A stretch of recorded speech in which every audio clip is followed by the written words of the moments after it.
আমি যদি আজকে আপনাদেরকে বলি যে সনাতন ধর্মে উল্লিখিত এই ৩৩ কোটি দেবী দেবতা বাস্তবিক অর্থে আর কিছুই না, তাহলে আপনারা কি আমাকে গালি দিবেন? এই ধর্মগ্রন্থগুলোতে যে ৩৩টি দেবী দেবতা বা ৩৩ কোটি দেবী দেবতার কথা বলা হয়, তারা বাস্তবিক অর্থে ৩৩ কোটি দেবী দেবতা নয়। একক ব্রহ্ম বলেন, পরমাত্মা বলেন, পরম শিব বলেন, মহাবিষ্ণু বলেন, বা একক সত্তা বা একত্ববাদী খোদা যাই বলেন না কেন, সে আর কেউই না, মহান পাক পরওয়ারদিগার সর্বশক্তিমান রব্বুল আলামিন। দেবী দেবতার বাস্তবিক অর্থে কোনো চেহারা নেই, দেবী দেবতার বাস্তবিক অর্থে কোনো লিঙ্গ নেই, দেবী দেবতার কোনো আলাদা অস্তিত্বই নেই। এগুলো সব আল্লাহ রাব্বুল আলামিনের ভিন্ন ভিন্ন নাম। হযরত নূহ আলাইহিস সালামের মৃত্যুর পর ইবলিস শয়তান মানুষকে সর্বপ্রথম মূর্তি পূজার শিক্ষা দিয়েছে। সনাতন ধর্ম এমনই একটা নাম, যেই নামটা বাস্তবিক অর্থে ছোটবেলা থেকে আপনি আমি সকলে শুনে এসেছি। আমাদের অনেক বন্ধু বান্ধব এবং পাড়া প্রতিবেশী এই সনাতন ধর্ম পালন করে থাকে। সনাতন ধর্মকে বাস্তবিক অর্থে আমরা হিন্দু ধর্ম নামে জেনে থাকি। আমরা দেখি যে সনাতন ধর্ম যারা পালন করে থাকে, তারা ৩৩ কোটি দেবী দেবতার পূজা করে থাকে। কিন্তু আমি যদি আজকে আপনাদেরকে বলি যে সনাতন ধর্মে উল্লিখিত এই ৩৩ কোটি দেবী দেবতা বাস্তবিক অর্থে আর কিছুই না, আমাদের ইসলামে আল্লাহ রব্বুল আলমিনের ৯৯টি গুণবাচক নামের এক একটি বহিঃপ্রকাশ, তাহলে আপনারা কি আমাকে গালি দিবেন? আমি জানি অবশ্যই আপনারা আমাকে গালি দিবেন। শুধু গালি না, আপনারা যদি পারেন তাহলে আমার মাথা আমার শরীর থেকে আলাদা করে ফেলার মতো মাসআলা দিয়ে দিবেন যে একে এখন হত্যা করা ইসলামে ফরজে আইন, ইমানি দায়িত্ব, তাই নয় কি? এরকম কথা আপনারা বলবেন। কিন্তু বাস্তবিক অর্থে আজকে আমি আপনাদের সাথে এমন কিছু জিনিস শেয়ার করতে যাচ্ছি যে জিনিসগুলো আপনাদের মস্তিষ্ককে হেলিয়ে রেখে দিবে। প্রিয় ভাই বোন, কখনো কি একটি কথা ভেবে দেখেছেন যে মহান পাক পরওয়ারদিগার রব্বুল আলামিন পবিত্র কালামে পাকে এবং রাসূল করিম সাল্লাল্লাহু আলাইহি ওয়াসাল্লাম হাদিসে এই কথা বারবার উল্লেখ করেছেন যে হযরত আদম আলাইহিস সালাম থেকে শুরু করে যত নবী রাসূল এই পৃথিবীতে এসেছে, প্রত্যেক নবী রাসূল বাস্তবিক অর্থে ইসলামের দাওয়াত দিয়েছে। প্রত্যেক নবী রাসূল তার উম্মতদেরকে ইসলামের দাওয়াত দিয়েছে। অবশেষে রাসূল করিম সাল্লাল্লাহু আলাইহি ওয়াসাল্লাম ইসলামের পরিপূর্ণতা দান করেছে। প্রিয় ভাই বোন, আমরা যখন ছোটবেলায় মুসলমান হওয়ার জন্য কিছু কালেমা পড়ে থাকি, তার মাঝে একটি উল্লেখযোগ্য কালেমা হলো কালেমায়ে তাইয়্যিবা, কালেমায়ে শাহাদাত। এরপরে আমরা পড়ে থাকি ইমানে মুজমাল এবং ইমানে মুফাসসাল। এই ইমানে মুজমাল এবং ইমানে মুফাসসাল যখন আমরা পড়ি, তখন আমরা হয়তো এর অর্থটা অনুধাবন করি না। কিন্তু বাস্তবিক অর্থে যদি আমি আপনাদেরকে বলি যে ইমানে মুফাসসালের মাধ্যমে আল্লাহ রাব্বুল আলামিনের এমন কিছু নিগূঢ় রহস্য আমরা আমাদের মুখ থেকে উল্লেখ করে থাকি, বা ধর্মের এমন কিছু নিগূঢ় কথা আমরা আমাদের মুখ থেকে উল্লেখ করে থাকি, যেটার সত্যতা যদি আমরা অনুধাবন করতে পারি, তাহলে আমাদের মাঝে রাহাজানি, দাঙ্গা, মারামারি, কাটাকাটি কোনো কিছুই বাস্তবিক অর্থে আর থাকবে না। আমাদের সমাজ ব্যবস্থায় বাস্তবিক অর্থে মানুষে মানুষে ভেদাভেদ আর থাকবে না। প্রিয় ভাই বোন, আমরা সেখানে কি বলি? আমানতু বিল্লাহি, আমরা ঈমান আনলাম আল্লাহর উপর, অমালাইকাতিহি এবং তার ফেরেশতাদের উপর, অকুতুবিহি এবং তার সকল কিতাবের উপর, অরুসুলিহি এবং তার সকল রাসূলের উপর, ওয়ালিয়াউমিল আখিরি ওয়াল কদরি খায়রিহি ওয়া শাররিহি মিনাল্লাহি তাআলা ওয়াল বাসি বাদাল মাউত।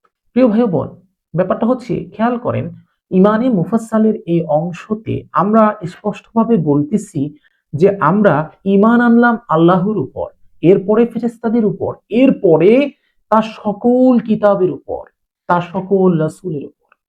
রাসূল করিম সাল্লাল্লাহু আলাইহি ওয়াসাল্লাম ইরশাদ ফরমান, মহান পাক পরওয়ারদিগার রব্বুল আলামিন এই বিশ্ব জগতে বা আমাদের এই দুনিয়ায় ১,২৪,০০০, মতান্তরে ২,২৪,০০০ পয়গম্বর পাঠিয়েছে, যারা সকলে মানুষকে একত্ববাদী স্রষ্টার দিকে আহ্বান করেছে, এক আল্লাহর দিকে আহ্বান করেছে, এবং যারা সকলে মানুষকে ইসলামের দাওয়াত দিয়েছে।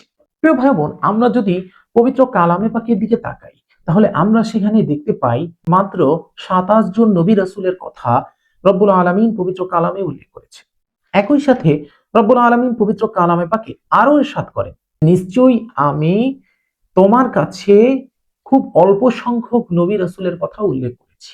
অর্থাৎ আল্লাহ রাব্বুল আলামিন বলতেছেন যে আমি তোমার কাছে খুব অল্প সংখ্যক নবী রাসূলের কথা উল্লেখ করেছি, অধিকাংশ নবী রাসূলের কথা আমি তোমাকে জানাইনি।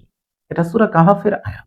এবার আসুন প্রিয় ভাই বোন, তাহলে আপনাদের মনোমস্তিষ্কে একটি প্রশ্ন করুন। সেটা হচ্ছে, আমরা যদি আমাদের সমাজের চারিদিকে তাকাই তাহলে আমরা কি দেখতে পাই? আমরা দেখতে পাই প্রত্যেক ধর্মে বাস্তবিক অর্থে কিছু থাকুক আর না থাকুক, একটি জিনিস খুব সুন্দরভাবে আছে, সেটা হচ্ছে ঈশ্বরের ধারণায় পরিবর্তন। ইসলাম ধর্মে আমরা একত্ববাদী রব্বুল আলামিনকে মানি, কিন্তু যদি সনাতন ধর্মের দিকে আমরা তাকাই তাহলে আমরা দেখতে পাই যে তারা একত্ববাদী স্রষ্টার উপাসনা করতেছে না, বরঞ্চ তারা মূর্তি পূজায় রত রয়েছে।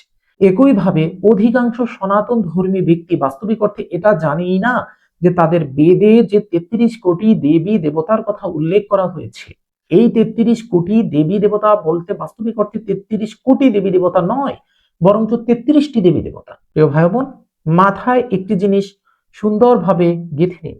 ৩৩ কোটি শব্দের অর্থ ৩৩ কোটি নয়, এটা একটা সংস্কৃত শব্দ। এর অর্থ হচ্ছে ৩৩টি দেবী দেবতা। এবার আসুন, তাহলে দেবী দেবতা কি? যদি ৩৩টিও হয় তাহলে দেবী দেবতা কি? আমরা যদি হিন্দু ধর্ম গ্রন্থের দিকে তাকাই তাহলে আমরা দেখতে পাই মনু সংহিতা নামে একটি গ্রন্থ রয়েছে, যেটা এমন একজন মনু উল্লেখ করেছেন, তার উম্মতদেরকে বা তার অনুসারীদেরকে এমন একজন মনু শিক্ষা দিয়েছেন যে মনু সময় জল প্লাবন হয়েছিল। তো আমরা জানি আমাদের ইসলামে হযরত নূহ আলাইহিস সালামের সময় জল প্লাবন হয়েছিল। তো এখন কথা হচ্ছে, সেই মনু সংহিতা, বেদ, পুরাণ, উপনিষদ এবং হিন্দু ধর্মগ্রন্থের যত কিতাব রয়েছে, সব কিতাবগুলো যদি আমরা স্টাডি করি তাহলে এমন কিছু নিগুড় তথ্য আমাদের সামনে চলে আসে যেগুলো আমাদের মস্তিষ্ককে হেলিয়ে রেখে দেয়। সেটা হচ্ছে, আমি আমার জীবদ্দশায় যতটুকু পড়াশোনা করেছি, হিন্দু ধর্ম গ্রন্থকে গবেষণা করার পর আমি দেখতে পেয়েছি যে ঋগ্বেদ, যজুর্বেদ, সামবেদ এবং অথর্ববেদ, এই ৪ বেদ হচ্ছে হিন্দু ধর্মের প্রধান গ্রন্থ। এই ৪ বেদে মহান পাক পরওয়ারদিগার রব্বুল আলামিনের ব্যাপারে কি বলা রয়েছে? মহান পাক পরওয়ারদিগার রব্বুল আলামিনের ৩৩টি গুণবাচক নাম উল্লেখ করা হয়েছে এই ৪ বেদে। একই সাথে পুরাণ, উপনিষদ, মহাভারত, ভগবত গীতা এবং শ্রুতি, এরকম আরো অনেক ধর্ম গ্রন্থ রয়েছে তাদের মাঝখানে। একই সাথে পুরাণ, উপনিষদ, ভগবত গীতা, শ্রুতি, এরকম আরো অনেক গ্রন্থ রয়েছে তাদের মাঝখানে। সকল গ্রন্থের মূল গ্রন্থ হচ্ছে বেদ। এই বেদ বাস্তবিক অর্থে ৪টি: অথর্ববেদ, যজুর্বেদ, সামবেদ, ঋগ্বেদ। ঋগ্বেদ বাস্তবিক অর্থে সব থেকে পুরাতন এবং মহাপবিত্র গ্রন্থ হিসেবে তাদের মাঝে উল্লেখিত হয়। এবার কথা হচ্ছে, তারা যেই ঋগ্বেদকে মহাপবিত্র গ্রন্থ হিসেবে মান্য করতেছে, সেই ঋগ্বেদের মাঝখানে বাস্তবিক অর্থে ৩৩ জন দেবী দেবতার উল্লেখ পাওয়া যায়। কিন্তু আপনারা শুনলে আশ্চর্য হবেন যে এই ৩৩ জন দেবী দেবতা বাস্তবিক অর্থে কোনো আলাদা কোনো সত্তা নয়, এগুলো সবই একক পরব্রহ্ম, পরমাত্মা এর বিভিন্ন গুণবাচক নাম। প্রিয় ভাই বোন, যেভাবে আমি আপনাদেরকে বলতেছি একটু মনোযোগ দিয়ে শুনুন। আমি আমার এই ভিডিওতে বিস্তারিত আলোচনা করব না, আমি আপনাদেরকে জাস্ট হিন্টস দিব। আপনারা সেই হিন্টস অনুসারে যদি আরো বিস্তারিত জানতে চান তাহলে সেই বিস্তারিত লেকচার আমি আপনাদেরকে এখানে প্রোভাইড করব ইনশাআল্লাহ। প্রিয় ভাই বোন, হিন্দু ধর্মের গ্রন্থে আমরা যদি দেখি তাহলে হিন্দুদের মাঝে বাস্তবিক অর্থে সব থেকে বেশি মান্য করা হয় ৩ জন দেবকে, যাদেরকে সাধারণত ত্রিদেব বলা হয়। তাদের নাম হচ্ছে ব্রহ্মা, বিষ্ণু এবং শিব বা মহেশ্বর। প্রিয় ভাই বোন, আমরা যদি এই ব্রহ্মা শব্দটিকে ভাঙি তাহলে আমরা দেখতে পাই যে বাস্তবিক অর্থে এর অর্থ হচ্ছে সৃষ্টিকর্তা, যিনি সৃষ্টি করতেছে। এই ব্রহ্মা শব্দকে ভাঙলে যদি সৃষ্টিকর্তা আসে, সৃষ্টিকর্তাকে যদি আমরা আরবি করি তাহলে আমরা দেখতে পাই আল খালেক, যার অর্থ হচ্ছে সৃষ্টিকর্তা। এটা মহান পাক পরওয়ারদিগার রব্বুল আলামিনের ৯৯টি গুণবাচক নামের একটি নাম। অনুরূপভাবে আমরা যদি বিষ্ণু শব্দটাকে ভাঙি তাহলে এর অর্থ হচ্ছে পালনকর্তা, যিনি পালন করেন।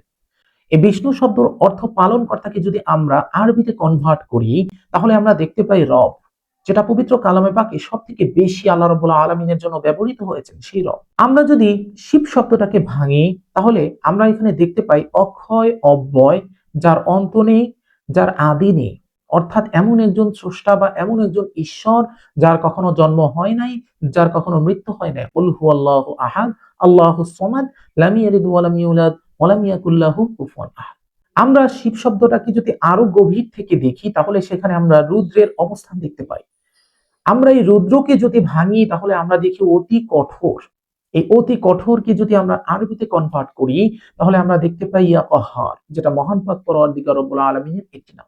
এভাবে একটি নয়, দুটি নয়, 33টি দেবী দেবতাকে যদি আমরা ভাঙি তাহলে আমরা দেখতে পাই বাস্তবিক অর্থে এগুলো কিছুই না, এগুলো প্রত্যেকটাই হচ্ছে আল্লাহ রাব্বুল আলামিনের 99টি গুণবাচক নামের এক একটা নাম।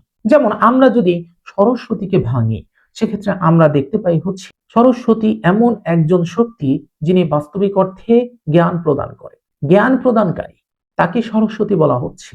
এই সরস্বতীকে যদি আমরা ভাঙি তাহলে এই জ্ঞান প্রদানকারীকে আমরা আরবিতে কনভার্ট করলে সেখানে আমরা দেখতে পাই ইয়া আলিম। অনুরূপ ভাবে আমরা যদি লক্ষ্মীকে ভাঙি তার মানে হচ্ছে ধন প্রদানকারী। এই ধন প্রদানকারীকে যদি আমরা ভাঙি তাহলে আমরা আরবিতে কনভার্ট করলে দেখতে পাই ইয়া গনি, ইয়া রাজ্জাক।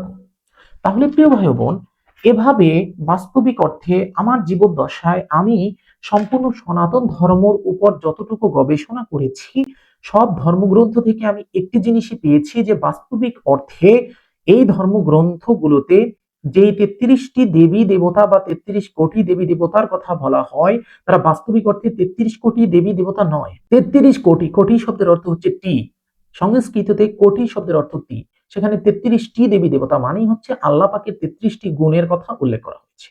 যদি সেটাই হয় তাহলে কেন আমরা এটা দেখতে পাচ্ছি যে মানুষ মূর্তির কাছে হস্ত উত্তোলন করে মূর্তির কাছে চাচ্ছে মানুষ একক পরব্রহ্ম বা এক ঈশ্বর বা অদ্বিতীয় স্রষ্টা থেকে দূরে সরে যাচ্ছে? যদি সেটাই হয় তাহলে কেন এত নবী রাসূলকে আল্লাহ রাব্বুল আলামিন বারংবার পৃথিবীতে প্রেরণ করলেন? এই প্রশ্নের উত্তর আসুন আমরা একটু জেনে নিই।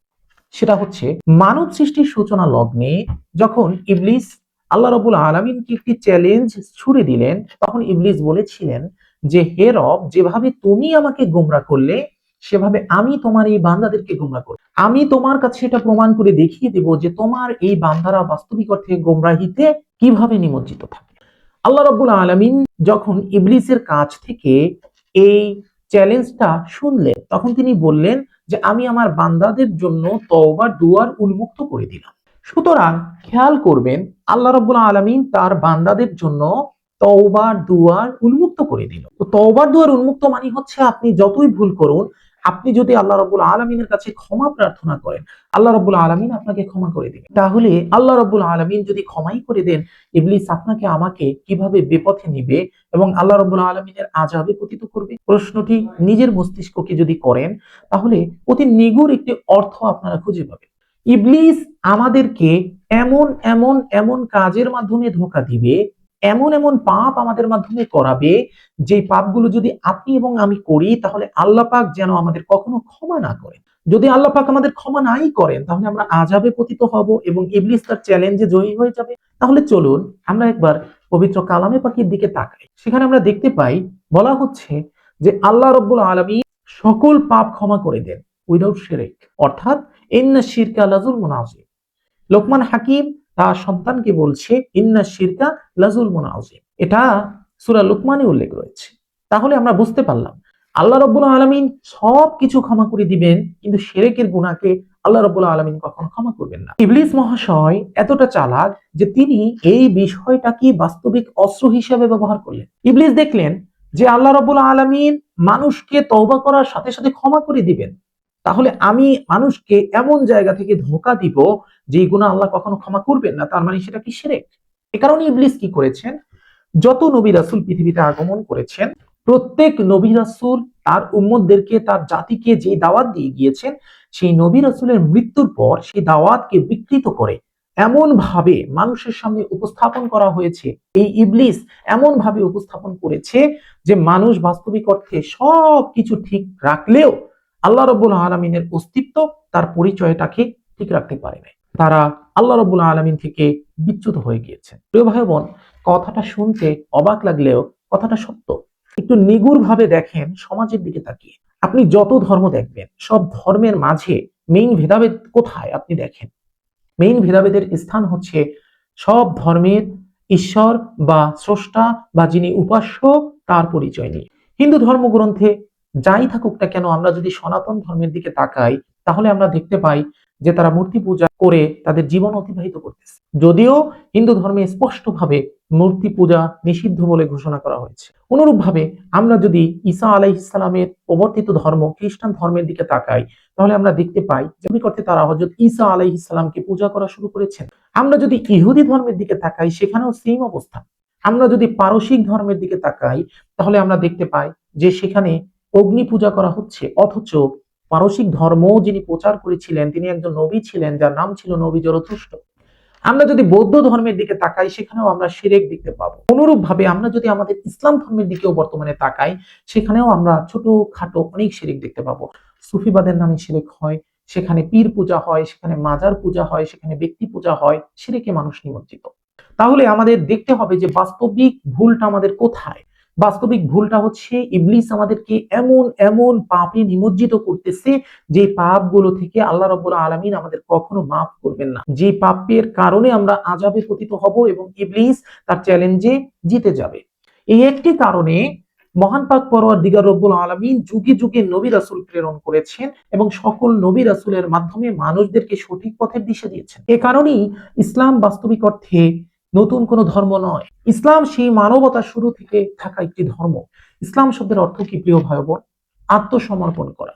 যে ব্যক্তি আত্মসমর্পণ করবে সে হচ্ছে বাস্তবিক মুসলিম। মুসলিম শব্দের অর্থ আত্মসমর্পণকারী। তার মানে আপনাকে এবং আমাকে আত্মসমর্পণ করতে হবে মহান পাক পরওয়ারদিগার রব্বুল আলামিনের কাছে এবং সৎকর্ম করতে হবে। এটাই আপনার এবং আমার ধর্ম। আমরা যদি হিন্দু ধর্ম গ্রন্থে দেখি, তাহলে আমরা দেখতে পাই সেখানে বলা হচ্ছে ভগবত গীতায় ঈশ্বরের চরণে দেহ সমর্পণ এটাই সব থেকে বড় ধর্ম। কত আশ্চর্য! সমর্পণ শব্দকে যদি আপনি আরবি করেন তাহলে সেটা ইসলাম চলে আসে, এবং সমর্পণকারী যদি আপনি আরবি করেন তাহলে সেটা মুসলিম চলে আসে। প্রিয় ভাই বোন, আমরা এ বিষয়ে আরো বিস্তারিত আলোচনা করব ইনশাআল্লাহ তাআলা। তবে আমি আপনাদেরকে আহ্বান করছি যে আপনারা গ্রন্থগত বিদ্যা পরহস্ত ধন, নহে বিদ্যা নহে ধন হলে প্রয়োজন। গ্রন্থগত বিদ্যায় না থেকে আপনারা আপনাদের মস্তিষ্ককে কাজে লাগান। হিন্দু ধর্ম গ্রন্থে উল্লিখিত সকল দেবী দেবতা যে বাস্তবিক অর্থে আল্লাহ রাব্বুল আলামিনের এক একটা গুণবাচক নামের বহিঃপ্রকাশ, এর উপর আমি এমন একটি মেগা ক্লাস নিয়েছি, প্রায় 4 ঘন্টা লেকচারের সেই মেগা ক্লাস এত তথ্যবহুল যা ইতিপূর্বে পৃথিবীতে এখন পর্যন্ত অন্য কেউ আলোচনা করেনি। সম্পূর্ণ বিশ্ব জগতে কেউ এখন পর্যন্ত এত আলোচনা করেনি, এভাবে বুঝায়নি। সেই ক্লাসে আমি হিন্দুদের সকল ধর্মগ্রন্থের ভিতর থেকে সকল দেবী দেবতার পরিচয়কে একদম ভেঙে সেই পরিচয় বাস্তবিক অর্থে আমাদের ইসলামে আল্লাহ রাব্বুল আলামিনের গুণবাচক নামের সাথে কিভাবে সামঞ্জস্যপূর্ণতা প্রমাণ করে দেখিয়ে দিয়েছি। এমন লেকচার আমি প্রদান করেছি যে লেকচারের উপর হাত তোলা এই বিশ্ব জগতের কোনো আলেম, কোনো ঠাকুর, কোনো পণ্ডিত, কোনো পাদ্রী কারো সাধ্যে নেই, কেউ তুলতে পারবে না। এমন রেফারেন্স আমি সেখানে দিয়েছি। প্রিয় ভাই বোন, আমি আপনাদেরকে আহ্বান করব যে আপনারা নিজের মস্তিষ্ককে খুলুন, নিজের চোখকে খুলুন, বোঝা ট্রাই করুন, ইসলামের দিকে ধাবিত হন এবং আসল ইসলামকে বোঝা ট্রাই করুন। রাসূল করিম সাল্লাল্লাহু আলাইহি ওয়াসাল্লাম বিদায় হজের ভাষণে বলেছেন, আজ আমি তোমাদের উপর তোমাদের দিনকে পরিপূর্ণ করে দিলাম, তোমাদের জন্য ইসলামকে একমাত্র জীবন ব্যবস্থা হিসেবে আমি স্থাপন করলাম। সূরা মায়েদার আয়াত। তাহলে নিজেদের মস্তিষ্ককে প্রশ্ন করুন, রাসূল সাল্লাল্লাহু আলাইহি ওয়াসাল্লাম দিনকে পরিপূর্ণ করে দিলেন। এই ইসলাম সে আদম আলাইহিস সালামের সময় থেকেও ছিল, বর্তমানেও আছে। রাসূল সাল্লাল্লাহু আলাইহি ওয়াসাল্লাম জাস্ট এটাকে পরিপূর্ণ করে দিয়েছেন। আমাদেরকে জানতে হবে, বুঝতে হবে। যদি আমরা জানি, যদি আমরা বুঝি, তাহলে আমাদের ঈমান আরো বৃদ্ধি পাবে। প্রিয় ভাই বোন, এই ভিডিওর কমেন্ট বক্সে আমি একটি লিংক দিয়ে দিচ্ছি। সেই লিংকে গেলে আপনারা ইউটিউব চ্যানেলে আমার তেলেসমাতি দুনিয়া ইউটিউব চ্যানেল থেকে আমার সেই ফ্রি মেগা ক্লাসটি পেয়ে যাবে। যে মেগা ক্লাসে 1 নয় 2 নয় বরঞ্চ 33টি দেবী দেবতার পরিচয়কে আমি বিশ্লেষণ করেছি এবং তার সাথে আমাদের আসমাউল হুসনার পরিচয় কিভাবে মিলে সেটা আমি স্পষ্টভাবে ওখানে রেফারেন্স সহ উল্লেখ করেছি। কোরআনের রেফারেন্স দিয়েছি, হাদিসের রেফারেন্স দিয়েছি, প্রত্যেকটা নামের বিপরীতে কোরআনের, হাদিসের, আলেম ওলামাদের এবং একই সাথে প্রত্যেকটা দেবী দেবতার নামের সাথে আমি রেফারেন্স সহকারে বেদ, পুরাণ, উপনিষদ এবং অন্যান্য ধর্মগ্রন্থের রেফারেন্স টেনেছি। প্রিয় ভাই বোন, আপনারা সকলে এই ক্লাসটি করবেন। আপনাদের কাছে আমার অনুরোধ, আপনাদের জ্ঞান চক্ষুকে খুলুন। আল্লাহ রাব্বুল আলামিন আপনাদেরকে ভাবতে বলেছে, ভাবুন, শিখুন। প্রিয় ভাই বোন, আপনাদের মাঝে গত ভিডিওতে একজন আপা কমেন্ট করেছিলেন যে তাহলে পবিত্র কালামে পাকে কোথাও কি হিন্দু ধর্মের কথা বলা আছে? প্রিয় ভাই বোন, পবিত্র কালামে পাকের দিকে যদি আমরা তাকাই তাহলে আমাদের বুঝতে হবে যে এখানে কোন কোন ধর্মের কথা বলা হয়েছে। পবিত্র কালামে পাকে বাস্তবিক অর্থে যে সকল ধর্মের কথা বলা হয়েছে তাদের মাঝে হিন্দু ধর্ম আদৌ আছে কিনা, এটা জানতে হলে আমাদেরকে এটা জানতে হবে যে হিন্দু বলতে বাস্তবিক অর্থে কোনো ধর্ম আছে কিনা। হিন্দু বলতে বাস্তবিক অর্থে কোনো ধর্মই নেই প্রিয় ভাই বোন। সিন্ধু নদীর তীরে যেই সকল মানুষ যে ধর্ম পালন করে তাকে হিন্দু ধর্ম হিসাবে উল্লেখ করা হয়েছে। বাস্তবিক অর্থে হিন্দু ধর্মের মেইন নাম হচ্ছে সনাতন ধর্ম, যার আবিধানিক অর্থ হচ্ছে চিরস্থায়ী ধর্ম। অনেকে একে বেদান্তবাদী ধর্মও বলে, কিন্তু মেইন অর্থ হচ্ছে বা মেইন নাম হচ্ছে সনাতন ধর্ম, যার অর্থ হচ্ছে চিরস্থায়ী ধর্ম। এবার আমরা যদি পবিত্র কালামে পাকের দিকে তাকাই তাহলে দেখবেন এই চিরস্থায়ী ধর্ম সম্পর্কে আল্লাহ পাক পবিত্র কালামে পাকে বলেন আদ-দীনুল কাইয়্যিম, অর্থাৎ এই দিন হচ্ছে চিরস্থায়ী দিন। এই দিন কোনটি? এই দিন হচ্ছে ইসলাম। প্রিয় ভাই বোন, সনাতন ধর্মের সাথে হযরত নূহ আলাইহিস সালামের কিসের সম্পর্ক? সনাতন ধর্মের সাথে বাস্তবিক অর্থে সনাতন ধর্মে আমাদের ইসলামের আসন্ন প্রায় ৭৬ জন নবী রাসূল সম্পর্কে কি বলা হয়েছে? হযরত ইব্রাহিম আলাইহিস সালামকে সেখানে আবিরাম হিসেবে উল্লেখ করে কি বলা হয়েছে? সেখানে একই সাথে ভবিষ্য পুরাণে হযরত ঈসা আলাইহিস সালামের আগমনের ভবিষ্যৎবাণী কিভাবে করা হয়েছে? হযরত আদম আলাইহিস সালাম এবং হযরত হাওয়া আলাইহিস সালামের শুরু থেকে হযরত রাসূল করিম সাল্লাল্লাহু আলাইহি ওয়াসাল্লামের আগমন পর্যন্ত সকল নবী রাসূলের মাঝে প্রায় ৭৬ থেকে ৮০ জন নবী রাসূলের উল্লেখ নাম সহ কিভাবে করা হয়েছে? হযরত নূহ আলাইহিস সালামের নৌকা কত হাত হবে, সেই নৌকার ভিতর কতজন মানুষ যাবে, কতজন জীব যাবে, সেই সব কিছু সম্পর্কে কিভাবে উল্লেখ করা হয়েছে, এই সকল কিছু সম্পর্কে যদি বিস্তারিত আপনারা জানতে চান তাহলে আপনারা সকলে আমার কমেন্ট বক্সে দেয়া super mega class Asmaul Husna বনাম দেব দেবীর লিংকের উপর ক্লিক করে তেলিসমাতি দুনিয়া ইউটিউব চ্যানেলে চলে যান এবং সেখান থেকে এই মেগা ক্লাসটি করে ফেলুন ইনশাআল্লাহ তাআলা। প্রিয় ভাই বোন, একটি কথা না বললেই নয়, সেটা হচ্ছে যদিও আল্লাহ রাব্বুল আলামিনের সেই নামের সাথে আমাদের পবিত্র ইসলামের আল্লাহ রাব্বুল আলামিনের ৯৯টি নামের গুণবাচক নামের মিল রয়েছে, আমি এখানে আল্লাহ রাব্বুল আলামিনের নাম কেন বলেছি? কারণ আমার দৃষ্টিতে একক ব্রহ্ম বলেন, পরমাত্মা বলেন, পরম শিব বলেন, মহাবিষ্ণু বলেন বা একক সত্তা বা একত্ববাদী খোদা যাই বলেন না কেন, সে আর কেউই না, মহান পাক পরওয়ারদিগার সর্বশক্তিমান রব্বুল আলামিন। যেহেতু সনাতন ধর্মে উল্লিখিত প্রত্যেকটি দেবী দেবতার নাম বাস্তবিক অর্থে আলাদা কোনো সত্তা নয়, এগুলো আল্লাহ পাকের গুণবাচক নাম, সেহেতু আমি আপনাদের সামনে এটা উল্লেখ করেছি এবং আপনাদেরকে অনুরোধ করছি এ সম্পর্কে বিস্তারিতভাবে জ্ঞান অর্জন করার। কেউ বিস্তারিতভাবে জ্ঞান অর্জন না করে কোনো গালিগালাজ যদি করে থাকেন তাহলে আপনারা মহান পাক পরওয়ারদিগার রব্বুল আলামিনের কাছে ঠেকা থাকবেন। আমি আমার গবেষণা আপনাদের সামনে তুলে ধরছি, কে সেটি নিবে কে নিবে না এটা একমাত্র তার ব্যক্তিগত ব্যাপার। এবার আসি, তাহলে দেবী দেবতাদের কি বাস্তবিক অর্থে কোনো চেহারা থাকে? দেবী দেবতাদের কি বাস্তবিক অর্থে কোনো লিঙ্গ থাকে? অসম্ভব।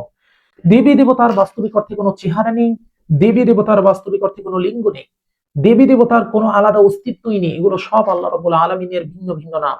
যখন হযরত নূহ আলাইহিস সালামের মৃত্যু হয়ে গেল, তারপর শয়তান মানুষকে এমন ভাবে বেপথে নিয়ে গেল যে তারা এই ভিন্ন ভিন্ন নামকে হযরত আদম আলাইহিস সালাম থেকে শুরু করে হযরত নূহ আলাইহিস সালাম পর্যন্ত যে ধর্ম প্রতিষ্ঠিত ছিল সেই ধর্মে উল্লিখিত আল্লাহ রাব্বুল আলামিনের ভিন্ন ভিন্ন নামকে শয়তান আলাদা আলাদা সত্তা হিসেবে পরিচিত করে মানুষকে শিরকের দিকে নিমজ্জিত করেছে। যেভাবে ব্রহ্মাকে বলা হয়েছে তার ৪টা মাথা আছে, বিষ্ণুকে বলা হয়েছে যে সে সাপের উপর শুয়ে থাকে, তা শিবকে বলা হয়েছে তার গলায় সাপ আছে, তার এইরকম এইরকম চেহারা আছে। প্রিয় ভাই বোন, তাহলে আপনাদের মনে এই প্রশ্ন অবশ্যই জাগতেছে যে যদি দেবী দেবতা বা ৩৩ কোটি দেবী দেবতা বলতে ৩৩টি দেবী দেবতাকে বোঝানো হয় এবং এই দেবী দেবতাগুলো বাস্তবিক অর্থে আলাদা কোনো সত্তাই না, বরঞ্চ আল্লাহ রাব্বুল আলামিনের ৯৯টি নামের গুণবাচক কয়েকটি নাম মাত্র, তাহলে এদের যে আলাদা আলাদা আমরা আকৃতি দেখতে পাচ্ছি, যে আকৃতিতে এদেরকে পূজা করা হয়, এই আকৃতি কোথা থেকে আসলো? প্রিয় ভাই বোন, হযরত নূহ আলাইহিস সালামের মৃত্যুর পর ইবলিস শয়তান মানুষকে সর্বপ্রথম মূর্তি পূজার শিক্ষা দিলেন। ইবলিস শয়তান মানুষকে হযরত নূহ আলাইহিস সালাম আল্লাহ রাব্বুল আলামিনের যে গুণবাচক নামগুলো মানুষকে শিক্ষা দিয়েছেন, সেই গুণবাচক নামগুলোকে এক একটি দেবী দেবতা বা এক একটি আলাদা আলাদা সত্তা হিসেবে পরিচিত করে দিয়েছেন মানুষের কাছে এই ইবলিস শয়তান, যার কারণে মানুষ একক খোদা থেকে দূরে সরে গিয়েছেন এবং তারা মূর্তি পূজায় নিজেদেরকে নিয়োজিত করেছেন এবং তারা এটাকেই তাদের ধর্ম হিসাবে মান্য করা শুরু করেছে। তো যাই হোক প্রিয় ভাই বোন, বাস্তবিক অর্থে দেবী দেবতার কোনো আলাদা লিঙ্গ নেই, দেবী দেবতার কোনো আলাদা চেহারা নেই। এরা সবাই মহান পাক পরওয়ারদিগার রব্বুল আলামিনের বিভিন্ন গুণবাচক নামের বহিঃপ্রকাশ মাত্র, আর কিছুই না। এরা এক একটা শক্তি, যাদের আলাদা কোনো অস্তিত্ব নেই, যারা সকলে আল্লাহ রাব্বুল আলামিনের এক একটা গুণবাচক নামের বহিঃপ্রকাশ। প্রিয় ভাই বোন, আজকে যতটুকু আলোচনা করেছি, আমি আশাবাদী যে আপনারা সকলে পরিপূর্ণরূপে বিস্তারিত যদি জানতে চান, তাহলে আমার কমেন্ট বক্সে দেয়া দেব দেবী বনাম আসমাউল হুসনা সুপার মেগা ক্লাসটি করবেন এবং বিস্তারিত জানবেন, এবং যে যত পারেন আমার এই ভিডিও ছড়িয়ে দিন। প্রিয় ভাই বোন, জানুন যে বাস্তবিক অর্থে ইসলাম কিভাবে সেই পূর্ব থেকেই এখন পর্যন্ত বিদ্যমান ছিল। কেন আল্লাহ রাব্বুল আলামিন কোরআনকে নিজে রক্ষণাবেক্ষণ করবেন বলে দিয়েছেন। আল্লাহ রাব্বুল আলামিন পবিত্র কালাম পাকে স্পষ্টভাবে উল্লেখ করেছেন যে এই কোরআনকে আমি নাজিল করেছি এবং আমি নিজেই এর রক্ষণাবেক্ষণ করব। কেন তিনি এই কথা বলেছেন? এর কারণ হচ্ছে, এর পূর্বে যত ধর্ম এসেছিল সব ধর্মের নবী রাসূলদের শিক্ষা তাদের ওফাতের পর বিকৃত হয়ে গিয়েছে। এবং কে বিকৃত করেছে? বিকৃত করেছে আমাদের ইবলিস মহাশয়। ঠিক সেভাবে যেভাবে হযরত ঈসা আলাইহিস সালামকে এখন পূজা করা হয়, ঠিক সেভাবে যেভাবে আমরা ইহুদি ধর্মেও এখন বিকৃতি দেখতে পাচ্ছি, ঠিক সেভাবে যেভাবে আমরা অন্য সকল আহলি কিতাবের ভিতরও বিকৃতি দেখতে পাচ্ছি। তো আমরা বিকৃতির দিকে যাব না, আমরা পবিত্র কালামে পাকের ওই আয়াতের দিকে যাব যেখানে আল্লাহ পাক বলতেছেন, তাআলাউ ইলা কালিমাতিন সাওয়াইন বাইনানা ওয়া বাইনাকুম, এসো সেই কথায় যা তোমাদের এবং আমাদের মাঝে এক, আল্লাহ তা'বুদা ইল্লাল্লাহ, আমরা আল্লাহ ছাড়া আর কারো ইবাদত করব না। প্রিয় ভাই ও বোন, আসমাউল হুসনা বনাম দেবদেবী এটা কোনো সাধারণ বিষয় না। এটা এমন ভাবে আলোচনা করা একটা মহৎ ক্লাস, যেই ক্লাস বাস্তবিক অর্থে এখন পর্যন্ত সমগ্র বিশ্ব জগতে কেউ এত বিস্তারিত ভাবে আলোচনা করেনি।